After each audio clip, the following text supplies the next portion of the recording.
아니면 살아갈 수 없는 호흡마저도 다 주님의 것이라고 이 시간 가사를 보시면서 마음을 가다듬으시고 고백하며 찬양 드리도록 하겠습니다.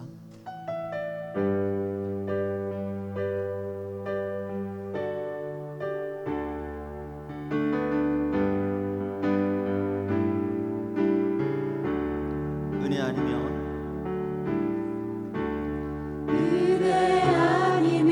살아갈 수가 없네. 호흡마저도 다 주의 것이니 세상 평안과 위로 내게 없어도 예수, 오직 예수뿐이. 고백합시다. 한 번 더. 은혜 아니면 살아갈 수 없네. 은혜 아니면 살아갈 수가 없네. 호흡마저도 다 주의 것이니 세상 평안과 위로 내게 없어 예수 오직 예수뿐이네. 그 신계획 다 볼 수도 없고 작은 것 안에 지쳐도 주께 맡긴 나의 모든 삶 버티고 견디게 하시네. 은혜 아니면 살아갈 수가 없네. 나의 모든 것 나의 모든 것 다 주께 맡기니 참된 평안과 위로 내게 주신 주 예수, 오직 예수뿐이네. 그 신계획 그 신계획 다 볼 수도 없고 작은 것 안에 지쳐도 주께 맡긴 나의 모든 삶 버티고 견디게 한 번 더요. 그 하시네. 신계획 다 볼 수 없고 그 신계획 다 볼 수도 없고 작은 고난은 작은 것 안에 지쳐도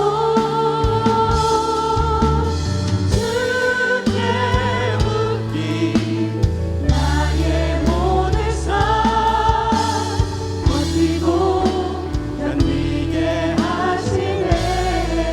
고백합시다. 은혜 아니면 은혜 아니면 살아갈 수가 없네. 나의 모든 것 다 주께 맡기니 참된 평안과 위로 내게 주신 주 예수. 한 번 더 우리 엄마 다시 한번 고백합시다. 은혜 아니면 살아갈 수 없네. 나의 모든 것 은혜 아니면 살아갈 수가 뒷부분입니다. 나의 모든 것 나의 모든 것 다 주께 맡기니 참된 평안과 참된 평안과 위로 내게 주신 예수. 주신 주 예수, 오직 오직 예수뿐이네. 아멘.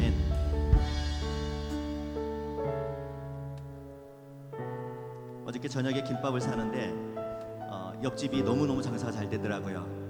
사람들이 막 줄 서서 사고 막 적고 막 그러더라고요. 뭔지 아시죠? 금요일 저녁에 토요일 저녁에 아마 그렇게 많이 하나 봐요. 로또 판매점입니다.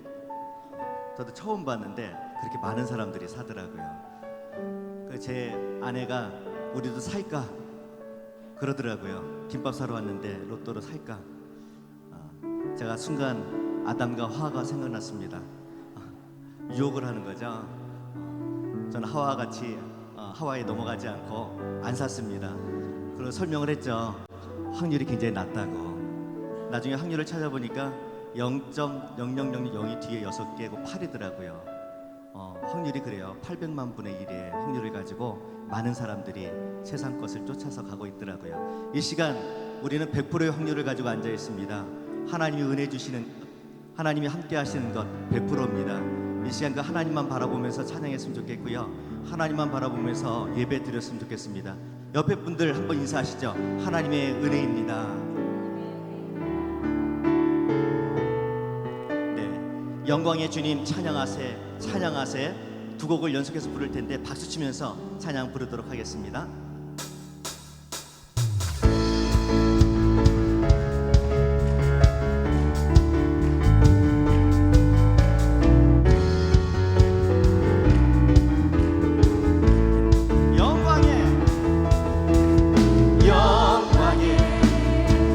주님 찬양하세 모든 영광 찬송 예수님께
이틀 전에 바자회가 있었죠.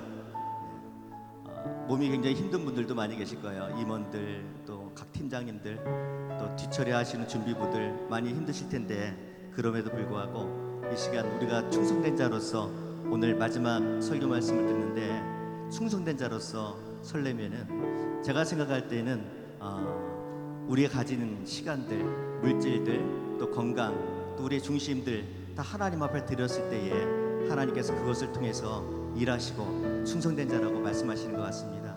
이 시간 마지막으로 찬양 드릴 때에 주가 일하시네, 주가 일하시네, 주께 드린 자 그 사람을 통해서 일하신다고, 이 시간 그 사람이 내가 되게끔 가사를 보시면서 고백하며 찬양 드리도록 하겠습니다.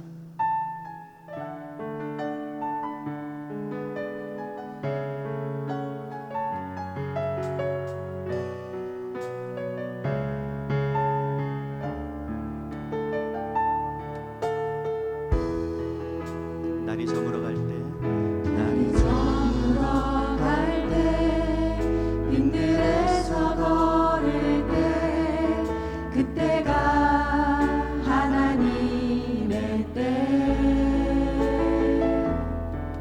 내 힘으로 안 될 때, 빈손으로 걸을 때, 내가 고백해 여호와 이래. 주가 일하시네, 주가 일하시네, 주가 일하시네, 주께 아끼지 않는 자에게.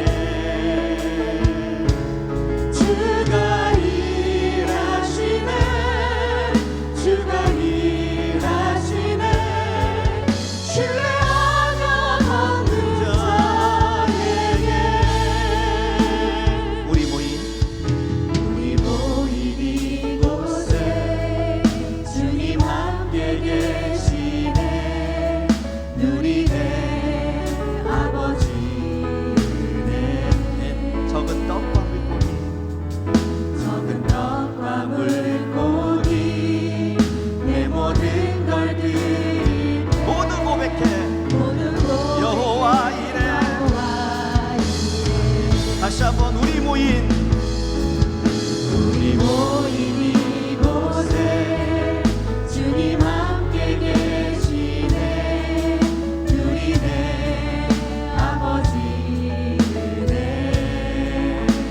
적은 떡과 적은 떡과 물고기, 내 모든 걸 드릴 때 모두 고백해 모두 고백해 여호와 이래. 주가 일하시네, 주가 일하시네, 주가 일하시네, 주께 아끼지 않는 자, 아끼지 않는 자에게. 주가 일하시네, 주가 일하시네, 신뢰하며 걷는 자. 주가 일하시네, 주가 일하시네, 주가 일하시네, 주께 아끼지 않는 자에게. 주가 일하시네, 주가 일하시네, 신뢰하며 걷는 자에게. 신뢰하며 걷는 자에게, 신뢰하며 걷는 자에게. 한 번 더 신뢰하며 걷는 자에게, 신뢰하며 걷는 자에게. 이 시간 다 같이 기도합니다. 이 시간 기도하실 때에 하나님, 이 시간 우리가 하나님 앞에 드리는 자 되게 하여 주옵소서. 나에게 있는 여러 가지 것들이 있는데 비록 작을지라도 이 시간 함께 하여 주셔서 하나님께 드릴 수 있는 은혜, 충성된 자로 다시 한번 세워질 수 있는 귀한 시간 되게 해달라고 이 시간 예배를 위해 다 같이 기도하도록 합니다. 아버지 하나님,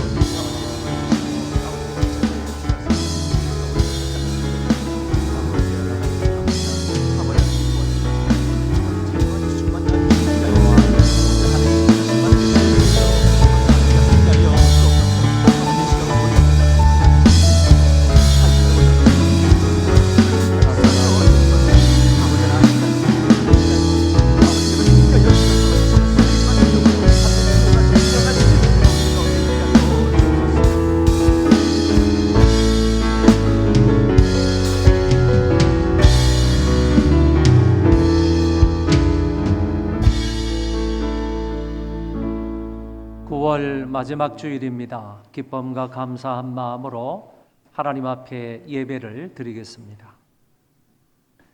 내가 산을 향하여 눈을 들리라. 나의 도움이 어디서 올까? 나의 도움은 천지를 지으신 여호와에게서로다. 아멘.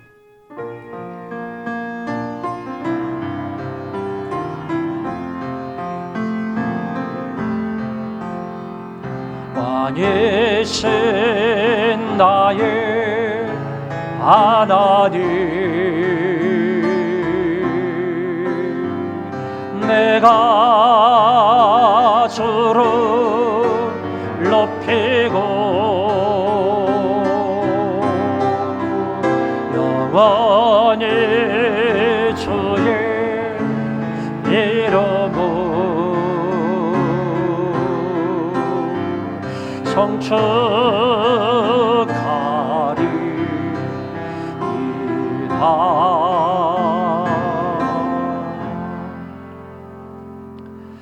전능하시고 살아계신 하나님 아버지, 은혜를 감사합니다. 지난 한 주간 동안도, 지난 한 달 동안도 하나님의 은혜와 사랑과 복 가운데 살았음에 감사를 드립니다. 오늘 거룩한 날 아침에 하나님 앞에 나와 예배를 드리오니 아버지 하나님께서 우리의 예배를 기쁘게 받아 주옵소서. 모여있는 하나님의 권속들 머리 위에 놀라운 은혜로 함께하여 주셔서 오늘 하루도 하나님의 영광으로 살게 하여 주옵시고, 이번 한 주간도 하나님이 기뻐하시는 대로 살아가는 우리 모두가 되게 하여 주옵소서. 원수가 예배를 방해하지 않도록 도와 주옵시고, 하나님 홀로 주관하사 영광을 받아 주옵소서. 예수님 이름으로 기도하옵나이다. 아멘.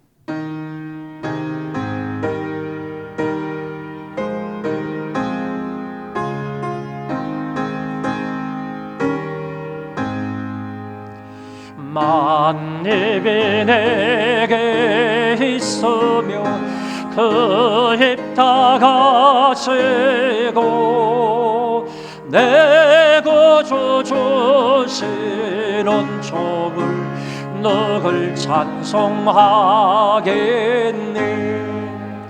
내 은혜로신 하나님 날 도와주시고 그 크신 영광을 입혀 다 알게 하소서. 내 주의 귀한 이름이 날 위로하시고 예배의 음악 같으니 참이라 되도다. 내 죄의 권세 깨뜨려 그 결박 푸시고 예초한 마음을 비로소 보고 청케 하셨네.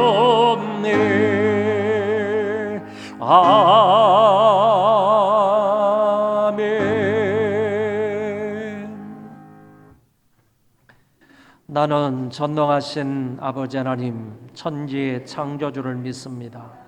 나는 그의 유일하신 아들 우리 주 예수 그리스도를 믿습니다. 그는 성령으로 잉태되어 동정녀 마리아에게서 나시고 본디오 빌라도에게 고난을 받아 십자가에 못 박혀 죽으시고 장사된 지 사흘 만에 죽은 자 가운데서 다시 살아나셨으며 하늘에 오르시어 전능하신 아버지 하나님 우편에 앉아 계시다가 거기로부터 살아있는 자와 죽은 자를 심판하러 오십니다. 나는 성령을 믿으며 거룩한 공교회와 성도의 교제와 죄를 용서받는 것과 몸의 부활과 영생을 믿습니다. 아멘.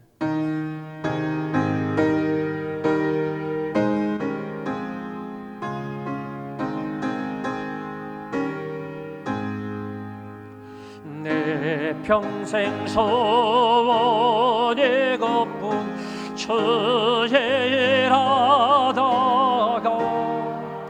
이 세상 이별하는 날 주 앞에 가리라. 꿈같이 헛된 세상이 취할 건 뭐냐. 예수가 한마나여도 헛된 것뿐일세. 돌같은 시험 마누라 겁내지 맙시다. 그 주의 권능 보시니 이기고 남겠네. 금보다 귀한 믿음은 참법에 되도다. 예수를 믿는 사람들 다 복을 받겠네. 살같이 빠른 과금을 주의 아끼세. 온몸과 마음을 바치고 힘써서 일하세.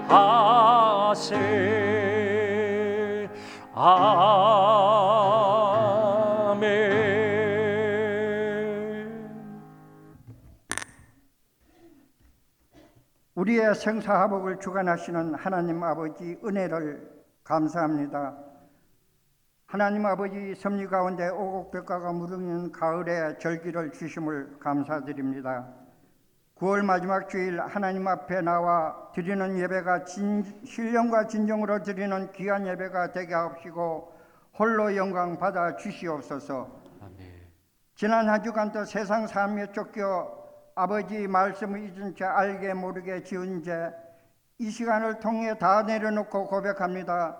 자비를 베풀어 다 용서하여 주시옵소서. 아멘. 항상 깨어서 기도하며 아버지의 말씀을 사모하며 은혜 받고 거듭나는 삶이 있게 하시고 몸소 실천한 겸손 섬김 봉사로 예수님을 닮아가는 자 되게 하나님 아버지께서 인도하여 주시옵소서. 예수님 십자가 보혈의 공로로 제사함 받은 자로서 부활을 믿으며 진정한 신앙인으로 거듭나 바르고 신실되게 믿음 생활할 수 있도록 늘 하나님 아버지께서 붙잡아 주시옵소서. 하나님 아버지, 세계 정세는 강대국 간 무역 전쟁 마찰로 인해 우리나라 수출 무역에 큰 어려움이 따르지 않도록 하나님 아버지께서 개입하여 이 난국을 슬기롭게 헤쳐나갈 수 있도록 도와주시옵소서. 지금도 살아계셔서 역사하시는 하나님 아버지, 이 나라 이 민족을 위해 기도드립니다.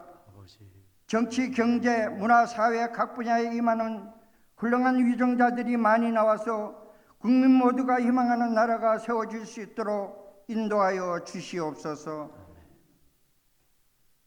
아프리카 돼지열병과 정치 문제로 혼란 속에 있는 국민들을 불쌍히 여겨주시사 먼저 믿는 저희들이 껴 기도할 수 있도록 아버지 역사하여 주시옵소서.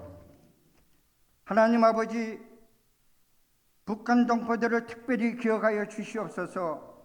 핵을 포기하고 나와 우리와 같이 자유롭게 복음을 전하며 살아가는 날이 올 수 있게 하여 주시옵소서. 자비하신 하나님 아버지, 소망교회를 위해 기도합니다.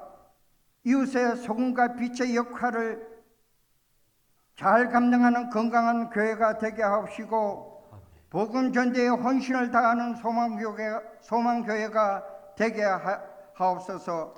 많은 성도님으로 채워주신 하나님 은혜에 항상 감사하며 사랑이 넘치는 소망교회가 되게 하여 주시옵소서.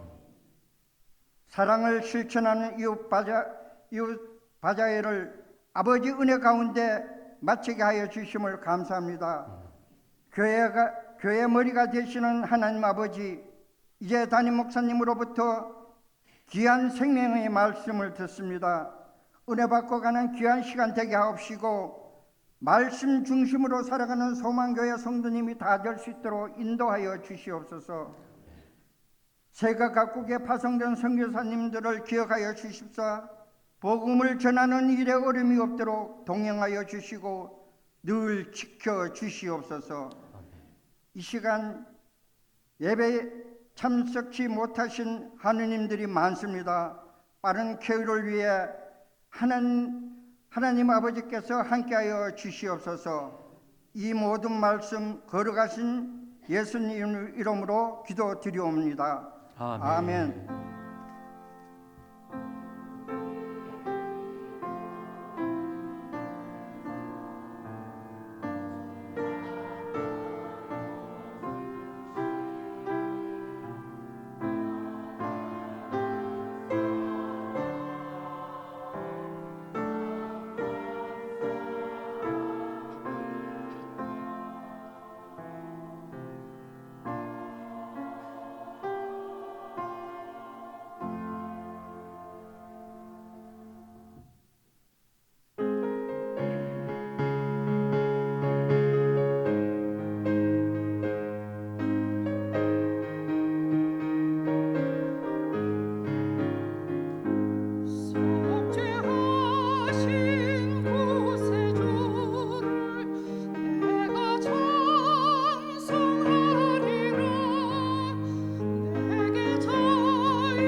존귀하신 하나님 아버지, 감사합니다. 우리 하나님 앞에 이 시간 귀한 헌금을 바칩니다. 감사한 마음으로, 자원하는 마음으로, 기쁜 마음으로, 하나님 사랑하는 마음으로 평균케 하려는 생각으로 우리가 물질을 구별하여 아버지 앞에 드리오니 하나님께서 기쁜 마음으로 흠양하여 주옵소서. 드린 자들을 위해 복 주시기 원합니다. 은혜 주시기 원합니다. 함께해 주시기 바랍니다. 선하게 인도해 주시기를 바랍니다. 드린 자들뿐만 아니라 저들에게 관계 있는 모든 가족들에게도 하나님께서 시시때때로 한량없는 은혜와 사랑과 복으로 함께하여 주옵소서. 저희들의 인생이 창대한 인생이 되게 하여 주옵시고 번창하고 하나님 영광을 추구하는 인생이 되게 하여 주옵소서. 먹든지 마시든지 무엇을 하든지 다 하나님 영광을 위하여 하라고 했사오니 인생의 목표를 하나님의 영광에 두며 사는 자들 되게 하여 주옵소서. 하나님, 이 물질이 닿는 곳에 하나님 영광이 드러나고 많은 사람들에게 복음이 전파되어서 물질이 선하게 사용되어지는 역사가 있게 하여 주옵소서. 감사하오며 예수님 이름으로 기도하옵나이다. 아멘.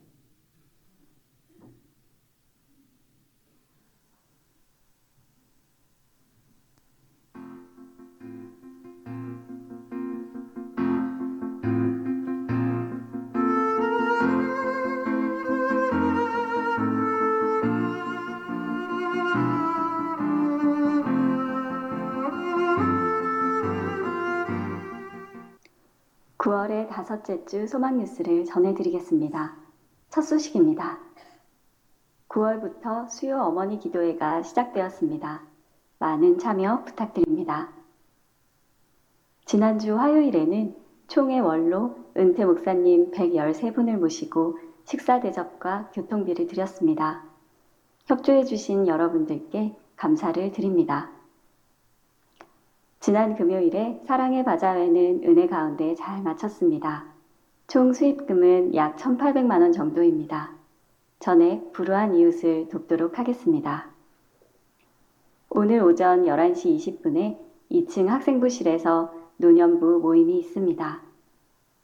이번 주 수요일부터 내년 3월까지 수요 저녁 기도회는 오후 7시에 시작합니다. 이번 주 토요일 오후 4시부터 학습 세례교육이 시작됩니다. 신청하신 분들은 한 분도 빠짐없이 교육을 받으시기 바랍니다. 10월의 목회 계획을 참고하시고 기도해 주시고 적극적인 마음으로 동참해 주시기 바랍니다. 9월의 주제는 충성입니다. 주님께서 맡겨주신 일에 충성을 다하여 성령의 열매 맺는 삶을 살아가는 성도가 됩시다. 9월부터 오후 예배로 오후 4시에 4층 영상 예배실에서 영상으로 드립니다. 오전에 예배를 못 드리신 분들은 오후라도 오셔서 예배를 드리시기 바랍니다. 10월부터 주일에 어린 자녀와 함께 봉사하는 분들을 위해 주일 봉사자 자녀 돌봄 서비스를 계획하고 있습니다. 돌봄 서비스의 대상은 교사 등 주일 봉사자들의 어린 자녀들이며 돌봄 시간은 주일 오전 9시 40분부터 11시 20분까지입니다. 귀한 사역에 함께 동참하실 분을 모집합니다. 문의는 양윤정 교육실장님께 해주시기 바랍니다. 백오초등학교 주차장 공사로 인하여 10월 6일과 13일에는 백오초등학교 주차장 이용이 불가하오니 교회 앞 도로 건너편 주차장을 이용해 주시기 바랍니다. 사랑의 바자회 음식부에서 오늘 2, 3부 예배 후에 1층 로비에서 돈가스를 판매합니다. 가격은 한 팩에 7,000원입니다.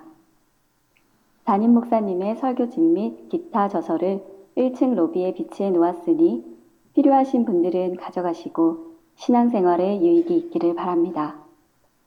김동원 집사님, 민정혜 집사님께서 결혼 기념을 맞아 감사한 마음으로, 이화자 권사님께서 범사에 감사한 마음으로 식사를 제공해 주셨고, 박명자 권사님, 홍의선 성도님께서 딸 결혼식에 오셔서 축하해 주심에 감사하여 떡을 제공해 주셨습니다. 감사합니다.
하나님께서 주시는 힘과 능력으로 세상에서 승리하는 삶을 살아가는 성도님들이 되시기 바랍니다.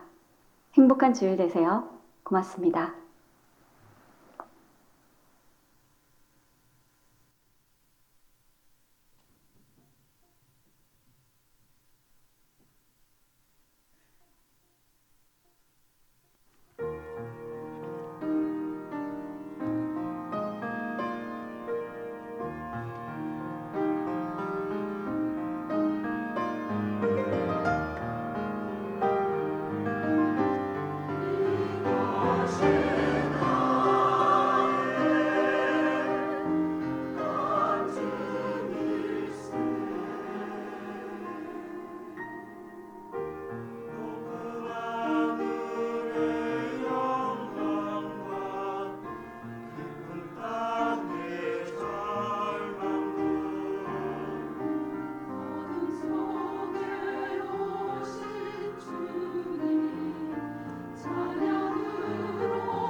몇 가지 소식을 좀 더 전하겠습니다. 다음 주부터는요, 2부 예배 이후에 식사가 가능합니다. 그래서 2부 예배 들으시는 우리 어르신들 매주마다 식사를 하실 수 있습니다.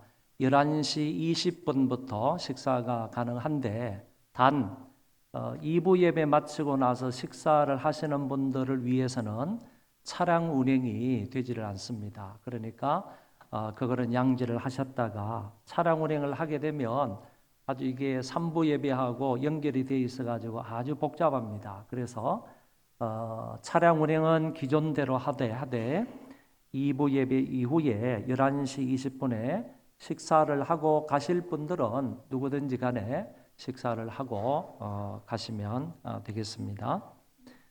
그리고 10월달 목회 계획을 여러분 잠깐 봐주시면 20일 주일하고 27일 주일은 전 가족 출석 주일이다 이렇게 되어 있습니다.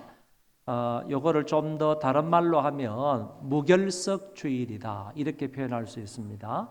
무결석 주일이다. 그래서 이날에는 각 기관이나 각 구역이나 교구에서 결석을 하면 안 되는 주일입니다. 그래서 10월 20일 주일하고 27일 주일, 10월 셋째, 넷째 주일은 무결석 주일이다라는 것을 여러분 꼭 명심을 하시고 우리 구역에서 우리 기관에서 절대로 한 사람이라도 빠지면 안 된다 하는 생각을 미리미리 가지시고 여러분 혹시 이런 날에 여러 가지 계획이 있을 수 있는데 계획들은 기도하면서 다 다른 날로 미루고 다른 계획 잡지 말고 이 날에는 10월 20일, 27일에는 어떤 일이 있더라도 자기가 죽는 일은 빼놓고요. 본인이 돌아가시는 것만 빼놓고 전부 다 참여를 해서 하나님 앞에 영광을 돌릴 수 있기를 바랍니다. 어제 그저께 우리 하루 동안 사랑의 바자회를 은혜 가운데 잘 마쳤습니다. 모든 일들을 총 책임지시고 지금까지 준비하시고 시행을 하시고 좋은 결과를 남긴 우리 위원장 되시는 분에게 우리 격려 박수 한번 부탁하겠습니다. 안태현 장로님 여기 계십니다. 네, 수고 참 많이 하셨습니다.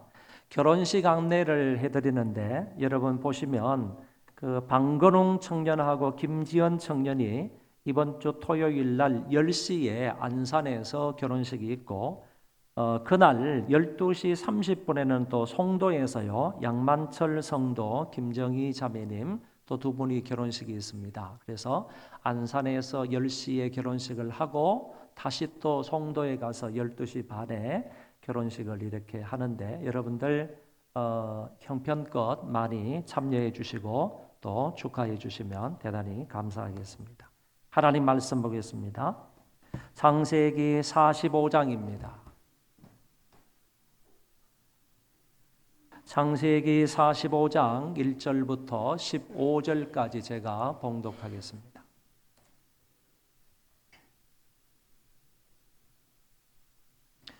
요셉이 시종하는 자들 앞에서 그 정을 억제하지 못하여 소리질러 모든 사람을 자기에게서 물러가라 하고 그 형제들에게 자기를 알리니 그때에 그와 함께한 다른 사람이 없었더라.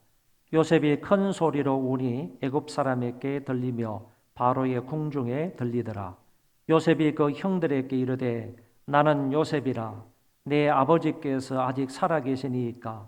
형들이 그 앞에서 놀라서 대답하지 못하더라. 요셉이 형들에게 이르되 내게로 가까이 오소서.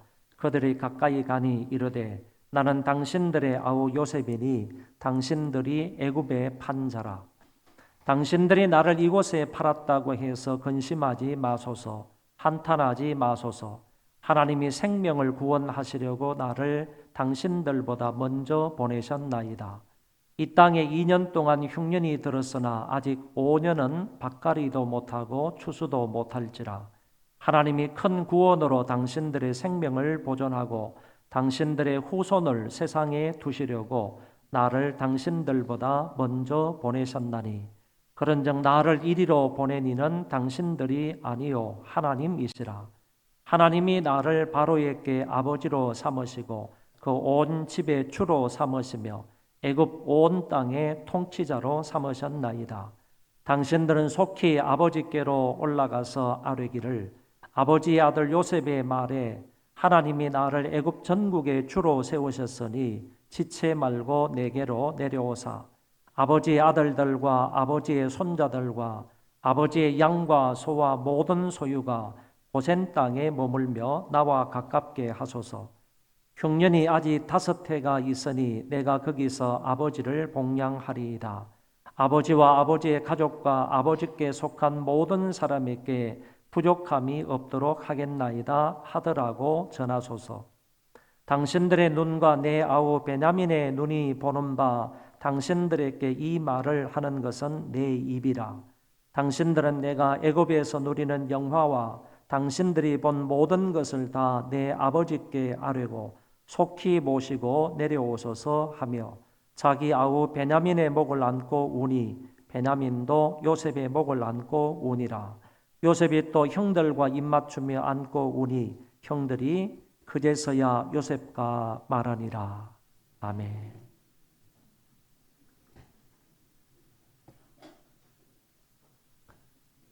우리가 읽은 이 창세기 45장은 흔히 요셉의 이야기로 알려져 있습니다. 특별히 요셉처럼 꿈을 꾸어야 된다. 요셉처럼 꿈을 꾸면 하나님이 반드시 그 꿈을 이루어 주신다. 이럴 때 예를 들어서 요셉 이야기를 많이 하고 있는 것을 볼 수 있습니다. 그러나 실제적으로는 이 이야기는 요셉의 이야기가 아니라 요셉과 함께 하시고 요셉을 인도해 주신 하나님 이야기다라는 사실을 성경을 통하여서 알게 됩니다. 요셉 이야기를 좀 하도록 하겠습니다. 이 요셉은 야곱의 11번째 아들로 아버지의 총애를 받았던 사람입니다. 왜냐하면 아버지가 늙어서 난 아들이기 때문입니다. 그리고 이 아버지 야곱이 가장 사랑했던 라헬의 몸에서 태어난 자식이기 때문에 아버지가 요셉을 더 사랑했다라는 얘기입니다. 뿐만 아니라 너무너무 사랑해서 이 요셉에게 채색 옷을 입혀 주었다 그랬는데 이 채색 옷이라는 것은 귀족들이나 왕족이 입는 아주 값비싼 배로 된 그런 값비싼 원단으로 된 그런 옷이 바로 채색 옷입니다. 어쩌면 야곱이 요셉에게 이 채색 옷을 입혀 주었다 하는 말은 다른 형제들을 다스릴 수 있는 그런 권세, 또 달리 말해서 나의 후계자로 세우기 위해서 이렇게 채색 옷을 입혀서 훈련을 시키고 있지 않는가라고 생각해 볼 수 있다. 그런 얘기입니다. 이것으로 인하여서 배다른 형제들의 미움과 시기를 받게 됩니다. 뿐만 아니라 이복 동생이었죠. 그리고 형들의 잘못을 아버지에게 찾아가서 고자질을 많이 했던 11번째 아들 요셉이었습니다. 더 나아가서 형들의 미움을 받게 되는 주 원인이 형들을 지배하는 꿈을 꾸었다라고 말하면서 형들 앞에서 떠버리고 돌아다녔던 사람이 바로 요셉이기 때문에 이런 여러 가지 이유로 인해서 요셉은 형들의 시기와 그리고 모함을 받으면서 살아갔다, 미움을 받으며 살아갔다라고 말할 수 있습니다. 어느 날 야곱이 양을 치러 간 아들들의 안부가 궁금해서 11번째 아들을 그쪽으로 보냅니다. 아버지의 명령을 따라서 요셉이 세겜 지역으로 가서 형들의 모습을 살폈지만 이미 형들은 세겜 지역을 떠나버렸습니다. 그런데 어떤 사람이 다가와서 양을 치던 사람이 이 세겜 지역에서 도단으로 갔다 하는 이야기를 해 주었습니다. 그 이야기를 들은 요셉이 도단으로 가서 형들을 만나게 되는 것입니다. 멀리서 다가오는 이 요셉을 바라보고 형들이 죽이기를 엄모합니다. 지금까지 이 요셉에 대해서 시기하는 마음, 미워하는 그런 마음을 가지고 있었던 이 형들이 이참에 잘됐다, 좋은 기회다라고 생각을 해서 그 요셉을 죽이기로 계획을 한다는 것입니다. 웅덩이에 쳐넣어서 죽이자. 그렇게 해서 요셉의 꿈을 사전에 아주 꺾어버리자. 이런 의도로 이 요셉을 잡아다가 물 없는 웅덩이에 가두게 됩니다. 그러나 이때 유다라는 사람이 나서서 미디안 상인들이 지나가는 것을 보고 우리가 우리 동생을 죽여봐야 무슨 유익이 있겠는가? 그래서 동생을 죽이지 말고 이 상인들에게 팔아버리자. 노예로 팔아버리자. 이렇게 결정을 하게 됩니다. 그래서 형들은 요셉을 은 20세겔에 팔게 됩니다. 이때 팔려갔던 요셉은 나이가 17세밖에 되지를 않았습니다. 형들은 요셉의 채색 옷을 찢어서 짐승의 피를 묻혀서 아버지에게 이것을 갖다 보이면서 우리 동생 요셉이 짐승에게 찢겨 죽은 것 같다고 보고를 합니다. 이 이야기를 들었던 그 아버지는요, 아들을 따라서 서울에 내려가겠다. 이거는 뭐 또 달리 말하면 고통스러운 지옥이다. 이렇게 표현할 수 있는데, 내 아들이 그 고통스러운 장소에 내려갔다면 나도 그 고통스러운 장소까지 따라가겠다. 이렇게 말하며 슬피 우는 모습을 볼 수가 있습니다. 내가 슬퍼하며 서울로 내려가 아들에게로 가리라 하고 그의 아버지가 그를 위하여 울었더라라고 말씀합니다.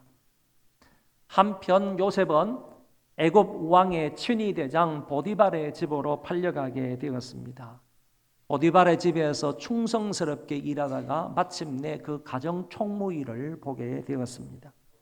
하나님이 함께 하사 요셉은 형통한 자가 되었고 요셉으로 인하여서 보디발의 집이 번성하게 되었다라고 성경은 말씀하고 있습니다. 그런데 어느 날 보디발의 아내가 요셉을 유혹해서 자꾸 나와 동침하자라고 얘기를 합니다. 한 번이 아니라 여러 번 계획적으로 요셉에게 접근을 해서 나와 동침하자라고 얘기를 했습니다. 그러나 이때 요셉은 단호하게 그 부인의 유혹을 거절하고 맙니다. 보디발의 아내는 요셉이 나를 희롱했다라고 말하면서 남편에게 이 사실을 다 얘기를 합니다. 남편은 요셉의 말은 전혀 들어보지 아니하고 부인의 말만 듣고 그 요셉을 감옥에 쳐넣게 됩니다. 사실 이때 부인의 말만을 듣고도 얼마든지 이 보디발은 이 요셉을 당장의 칼로서 죽일 수 있는 권세가 있었습니다. 왜냐하면은 바로 왕의 친위대장 정도이고 이 사람은 멀리서 돈으로 사온 사람이기 때문에 얼마든지 죽여도 무방하다 그런 얘기입니다. 죽일 수 있었지만 달리 말해서 요셉은 얼마든지 이 자리에서 처형이 될 수 있었으나 요셉은 처형되지 아니하고 왕들의 죄수들, 그 왕궁에서 범하는 그런 죄수들이 가는 바로 왕의 감옥에 들어가게 되었다 그런 얘기입니다. 요셉이 억울하게 감옥에 들어갔을 때 어떤 심정이었겠습니까? 야, 내 인생이 왜 이렇게 꼬이냐? 정말 나는 아직 젊은데 아주도 이제 청청한 젊은 나이인데 어떻게 내 인생이 이렇게 꼬이냐 말이에요. 이 포로로 이곳에 노예로 이곳에 끌려온 것도 팔려온 것도 억울한데 죄를 범하지도 않았는데도 불구하고 내가 이렇게 감옥 생활을 하게 되었으니 자기의 인생 상황을 바라볼 때 이 요셉이 얼마나 답답하고 막막했었겠는가라는 것을 볼 수가 있습니다. 인생에 대한 불안감, 인생에 대한 억울함, 막막함, 처량함을 이 감옥 안에서 느꼈을 것으로 봅니다. 그런데 이때에도 하나님은 요셉과 함께 하셨다고 성경은 말씀하고 있습니다. 여호와께서 요셉과 함께 하시니 그에게 인자를 더하사 간수장에게 은혜를 받게 하시매. 요셉은 옥살이 가운데 관원장들의 꿈을 해석해 주게 됩니다. 요셉이 갇혀 있는 그 감옥에 왕의 술 맡은 관원과 떡 맡은 관원이 죄를 범하여서 들어오게 된 것입니다. 그 두 사람의 꿈을 해석해 주는데 술 맡은 관원장은 복직이 된다. 3일 후에 복직이 된다라는 그런 꿈 해석을 보인 것이고 여기 떡 맡은 관원장은 나무에 매달려 죽게 된다. 그것도 역시 3일 후에 죽고 말 것이다 라고 서로 상반된 그런 꿈 해석을 보여준 것입니다. 결국에 요셉이 이 관원장들에 대한 꿈 해석대로 두 사람도 똑같이 되었습니다. 술 맡은 관원장은 3일 만에 복직을 해서 바로왕 앞에 서서 다시 바로왕을 섬기게 된 것입니다. 어느 날 바로 그 바로왕이 꿈을 꾸었습니다. 꿈 내용은 살찐 암소 7마리가 나일 강가에서 풀을 뜯고 있는데 그 다음에 아주 흉측하고 바짝 마른 다른 암소 7마리가 나타나서 앞에 있는 살찐 암소 7마리를 다 잡아먹는 꿈이었습니다. 이때 술 맡은 관원장이 요셉을 기억을 하는 겁니다.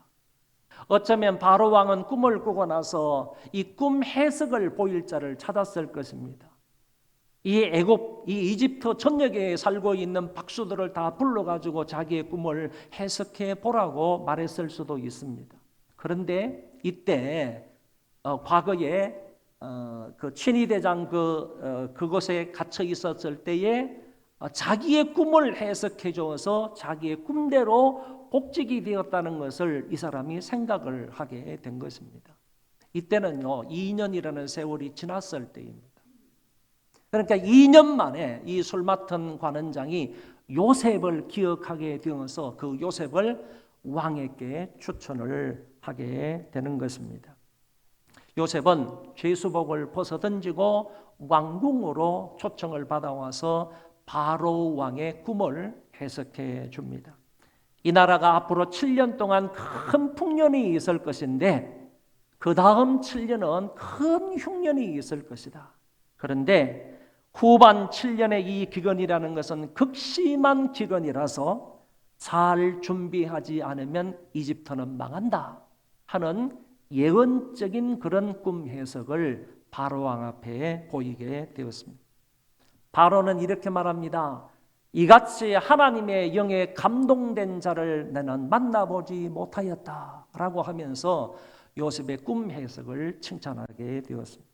그리고 난 이후에 요셉을 이집트의 제2인자로 세우게 되는 것입니다. 왕이 끼고 있던 인장 반지를 빼가지고 요셉에게 끼워줬습니다. 그리고 국무총리가 입을 수 있는 세마포 옷을 입혀주었습니다. 그리고 금 목걸이를 거기에다가 걸어주면서 하는 말이 이 나라의 모든 살림살이를 네가 다 도맡아 책임지고 일해라. 이집트의 전 살림살이를 이 요셉에게 다 맡겨버리고 말았습니다. 바로는 요셉에게요 절대적인 권위를 부여했던 것입니다. 절대적인 권위를. 네가 마음대로 인장 반지를 찍어서 허락해 줄 것은 다 허락해라. 인장 반지를 주었다라는 것은 자기의 의자만 애굽에서 요셉보다 좀 더 높은 의자를 안고 있다 이것뿐이지 실제적으로 바로 왕은 자기의 모든 권위를 요셉에게 다 맡긴 것입니다. 여러분, 하나님은 가장 낮고 천한 감옥의 자리에서 요셉을 끌어올리셔서 가장 존귀하고 높은 자리, 애굽의 국무총리 자리에 앉게 하셨습니다. 당시 요셉의 나이 30세입니다. 애굽으로 팔려온 지요 13년 만에 이 요셉은 국무총리가 되었다라는 얘기입니다. 하나님의 예언과 요셉의 꿈 해석대로 7년의 풍년 기간이 지나갔습니다. 이제 흉년이 찾아왔습니다. 이 흉년은 야곱 일가가 살고 있던 가나안 땅에도 찾아왔습니다. 야곱은 애굽에 양식이 있다는 소식을 듣고 자식들을 애굽으로 보내어서 양식을 사오라고 명령을 합니다. 베냐민을 빼고 나서 10명의 아들들이 곡식을 사기 위해서 애굽으로 가서 요셉을 만나게 됩니다. 그런데 요셉은 이들이 자기의 형들인 줄 알지만은 이 형들은 여기서 있는 사람이 자기의 동생인지를 전혀 알지를 못했습니다. 우여곡절 끝에 곡식을 사와서 그 곡식을 가지고 아버지가 있는 가나안 땅으로 이들이 돌아왔습니다. 두 번째로 곡식을 사기 위해서 형제들이 애굽을 방문하게 됩니다. 이때는 막내였던 베냐민을 데리고 갔습니다. 왜냐하면은 이 요셉이 말하는 겁니다. 너희들의 막내를 데려오지 아니하면 두 번째는 나를 내 얼굴을 보지 못하리라 라고 했기 때문에 이 형들은요 자기 아버지 이삭을 설득하고 설득해서 베냐민을 데리고 온다 그런 얘기입니다. 요셉은 자기 친동생 베냐민을 적어도 한 14, 15년 만에 만나게 되는 것입니다. 여러분, 요셉이 팔려올 때 17세라고 했지 않습니까? 그때 자기 동생, 친동생 베냐민은 한 4세 정도, 5세 정도 되었을 것입니다. 그러니 베냐민에 대한 요셉의 그 마음이라는 것은 남달았을 것이다 라고 생각할 수 있습니다. 이제 모든 형제들이 요셉이 나타나자 그 앞에 전부 꿇어 엎드려서 절을 했습니다. 이거는요 그들이 땅에 엎드려 절함으로써 결국 요셉의 꿈이 성취가 되었다 하는 사실을 알게 되는 겁니다. 곡식단들이 전부 다 요셉의 곡식단 앞에서 절하는 꿈이 있었지 않습니까?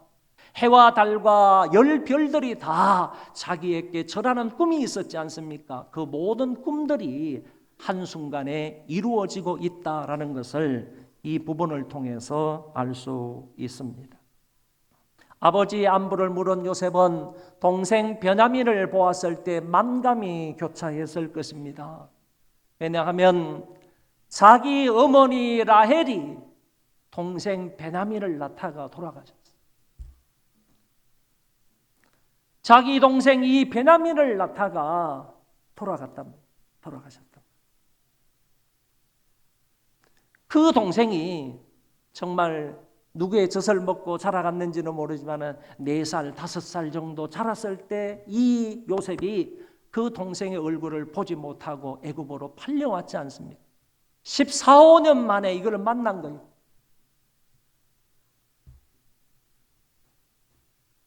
그러니 동생을 보니까요 아버지 생각이 나는 거야.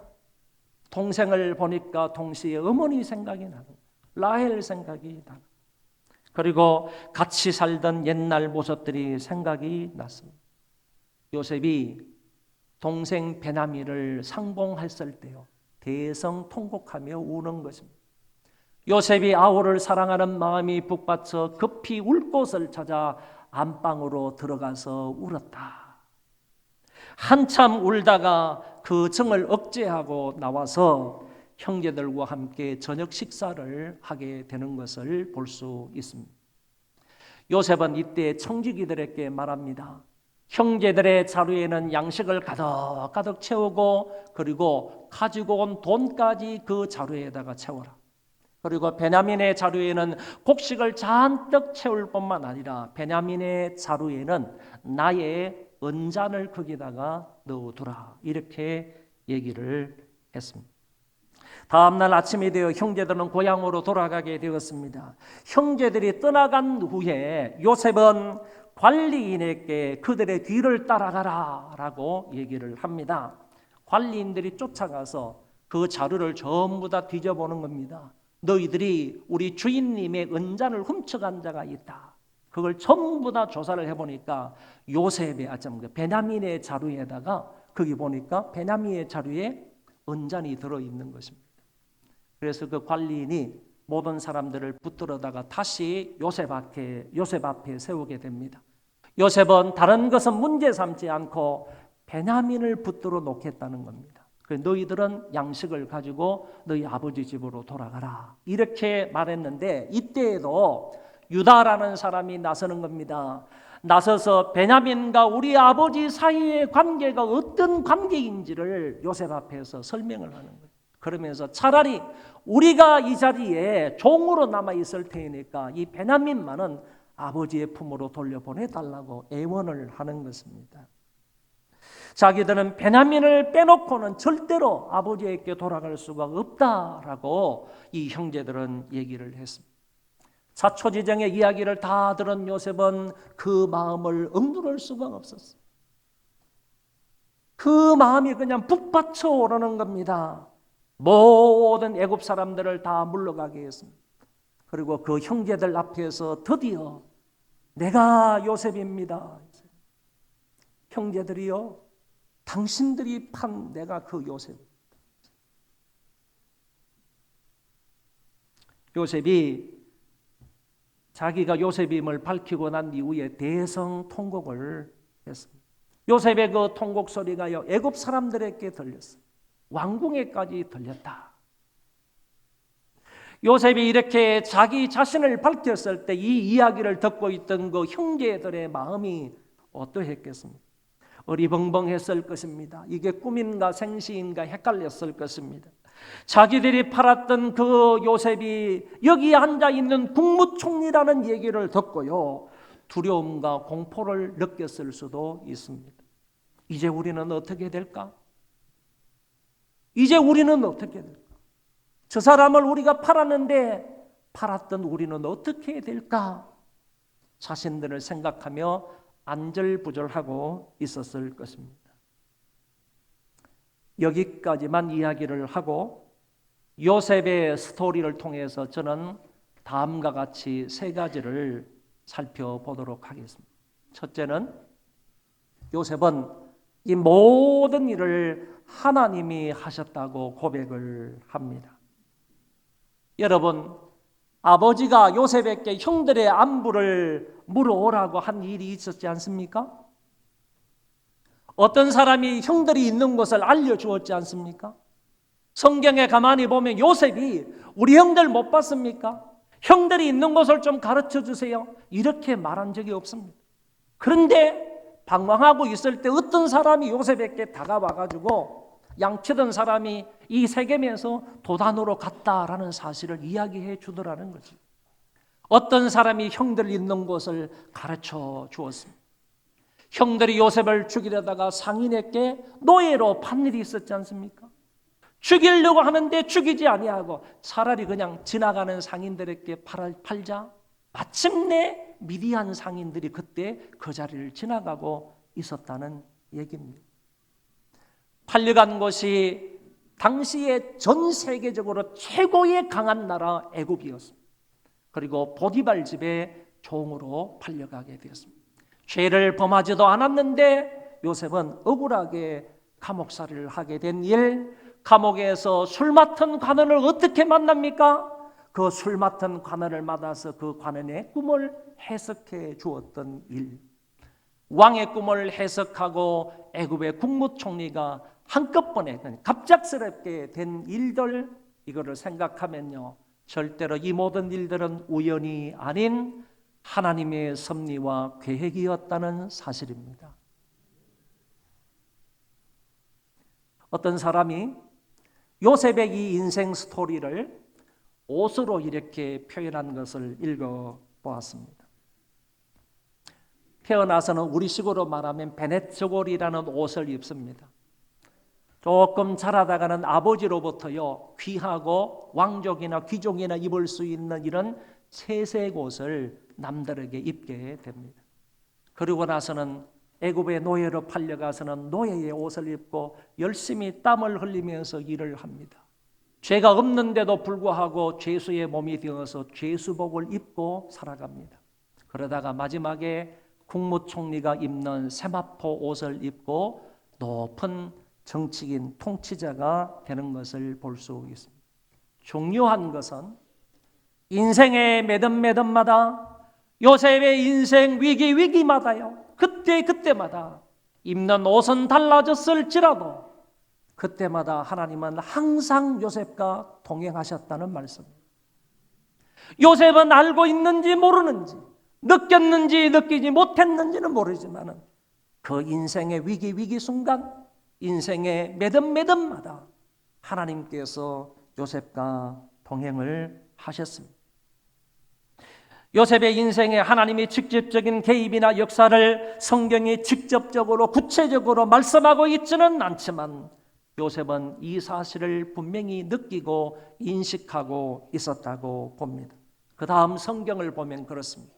당신들이 나를 이곳에 팔았다고 해서 근심하지 마소서, 한탄하지 마소서. 하나님이 생명을 구원하시려고 나를 당신들보다 먼저 보내셨나이다. 하나님이 하셨다. 하나님이 보내셨다. 7절 8절에도 하나님이 큰 구원으로 당신들의 생명을 보존하고 당신들의 후손을 세상에 두시려고 나를 당신들보다 먼저 보내셨나니 그런즉 나를 이리로 보내니는 당신들이 아니요 하나님이시라.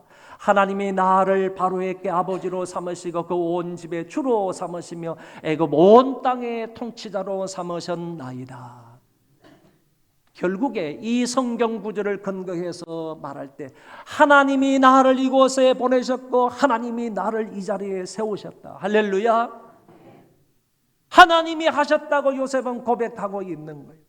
하나님 여호와께서 내 인생에 개입하셔서 하나님께서 이렇게 하셨다고 말씀을 하십니다. 요셉은 파란만장한 자기 인생을 두고 원망하거나 불평하지 않았습니다. 다른 사람 탓하지도 않았습니다.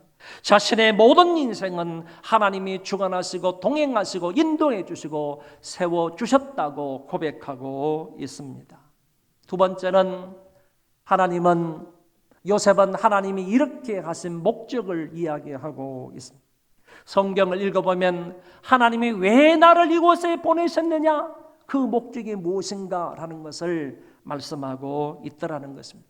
5절 당신들의 생명을 구하시려고 하나님이 나를 이곳에 보내셨다 이렇게 얘기를 하고요. 7절에 하나님이 큰 구원으로 당신들의 생명을 보존하고 그것뿐만 아니라 당신들의 후손을 세상에 두시려고 나를 당신들보다 먼저 보내셨다.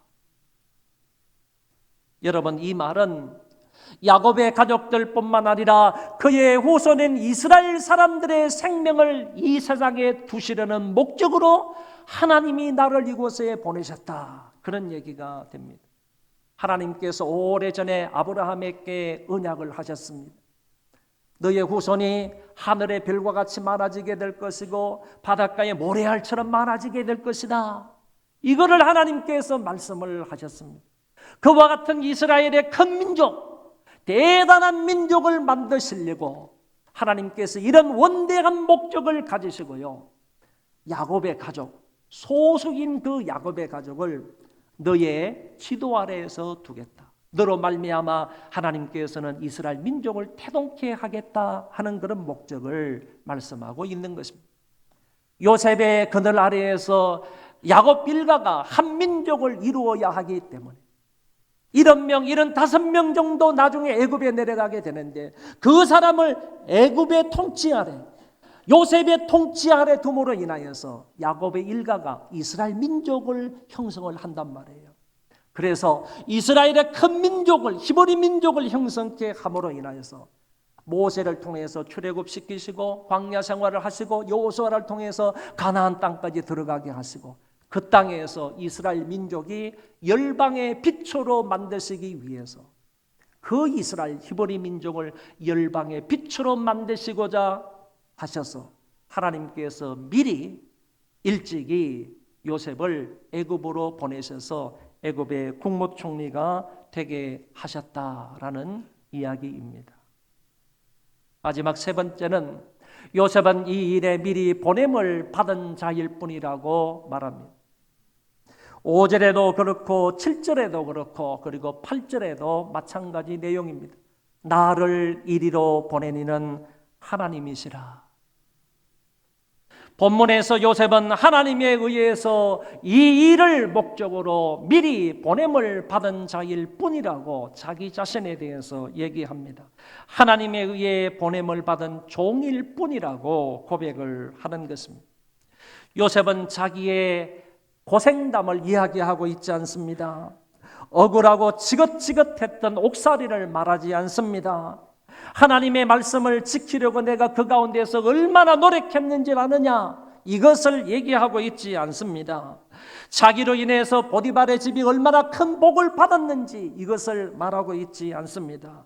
자기에게 꿈을 해석해 줄 수 있는 지혜와 명철이 있다는 것도 그 요셉은 자랑하지 않습니다. 국무총리의 자리에서 만국을 통치하고 있다고 스스로 교만한 그런 말도 하지 않습니다. 당신의 백성들의 생명을 보존하시려는 하나님의 계획을 이루기 위하여 하나님으로부터 먼저 보냄을 받은 종일 뿐이다 라고 말하고 있다, 그런 얘기입니다. 오늘 말씀의 결론입니다. 요셉이 말하는 하나님은 어떤 분이십니까? 모든 인생을 당신의 뜻대로 주관하시고 동행하시고 인도해 주시는 분이십니다. 혹시나 우리가 인생을 살아가다가 아무리 우여곡절을 만난다 할지라도, 어려운 시련들을 만난다 할지라도요, 그것 때문에 하나님 앞에 원망하거나 불평하지 마시고요, 그것 때문에 인생을 좌절하지도 마시고요, 합력하여 선을 이루시는 하나님을 절대적으로 믿고 앞으로 나아가시기를 바랍니다. 하나님이 나를 통하여 이루시고자 하시는 뜻을 위하여 나를 이곳에 세우시고 이 자리에 보내셨다라는 사실을 인정하시기를 바랍니다. 그리하여 보냄을 받은 자로서의 사명을 감당하며 사는 자들이 되시기를 바랍니다. 내가 지금 이 자리에 있는 거요, 하나님이 나를 이곳에 세워주신 것, 하나님 당신의 뜻을 이루기 위해서 미리 나를 이곳에 보내셨고 이곳에 세우셨다. 그러므로 보냄을 받은 자로서 이 자리에서 사명을 감당하는 거예요. 여러분들이 있는 그 자리에서, 하나님이 여러분을 세워주신 그 위치에서 하나님으로부터 보냄을 받은 자로서의 사명만 감당하면 된다, 그런 얘기입니다. 이런 은혜가 우리 모든 소망교회 교우들에게 있기를 주의 이름으로 축원합니다. 우리 다 그 자리에 일어나셔서 찬송하겠습니다.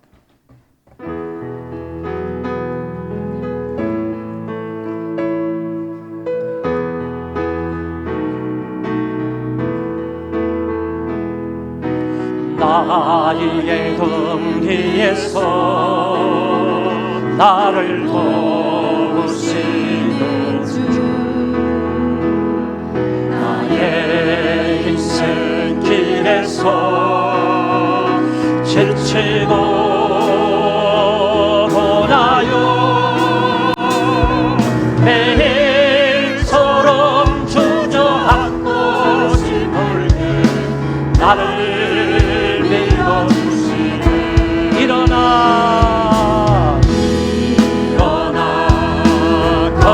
걸어라, 내가 새 힘을 주리. 일어나 걸어라, 내 너를 거우리. 나의 길에서 나를 도우시는 주, 가만히 길을 갈 때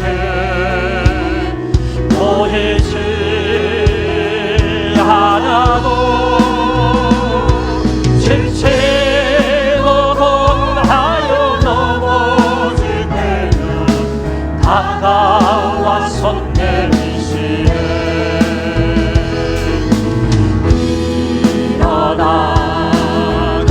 걸어라, 내가 새 힘을 주리. 일어나 너 걸어라, 내 너를 거우리.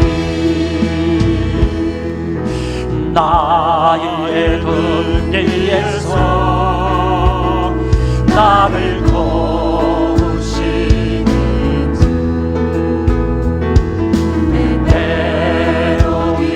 돌아보면 여전히 계신 주, 잔잔한 미소로 바라보시며 나를 재촉하시네. 일어나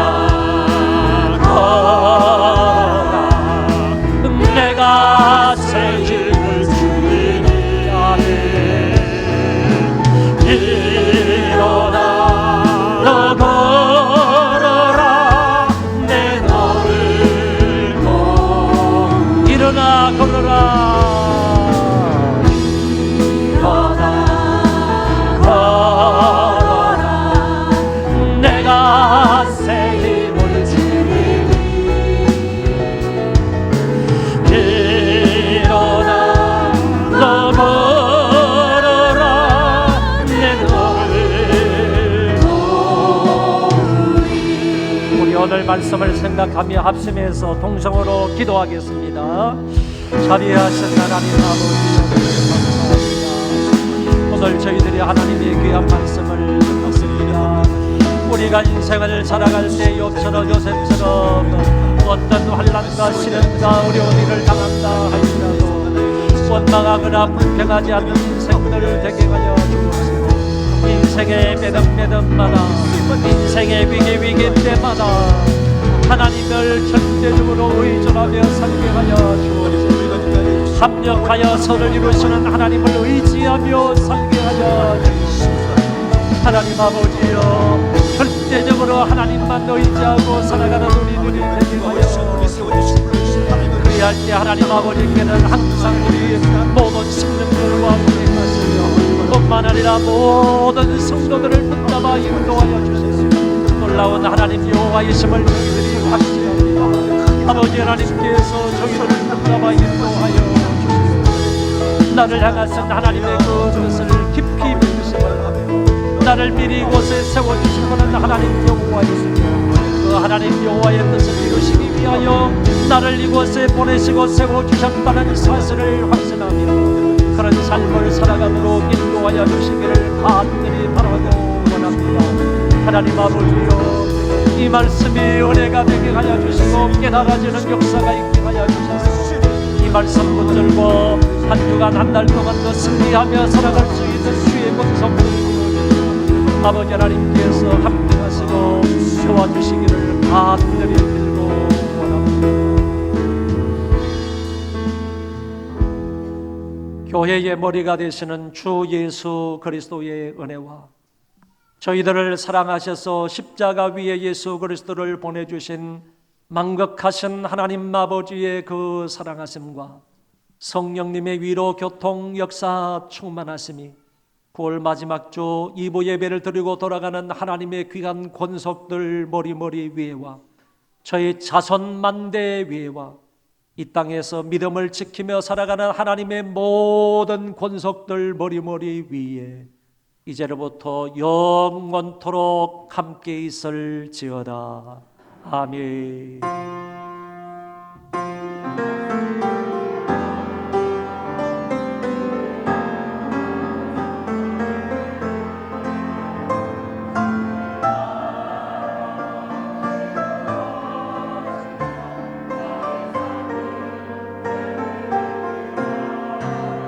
아버지,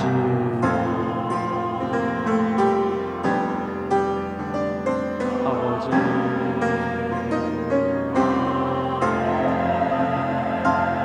아버지여. 내 삶은 주의 것, 내 삶은 주의 것, 온전한 신뢰를 주께 드리네. 보이지 않아도 믿음으로 걷네. 주 영광 바라보며 주만 따르네.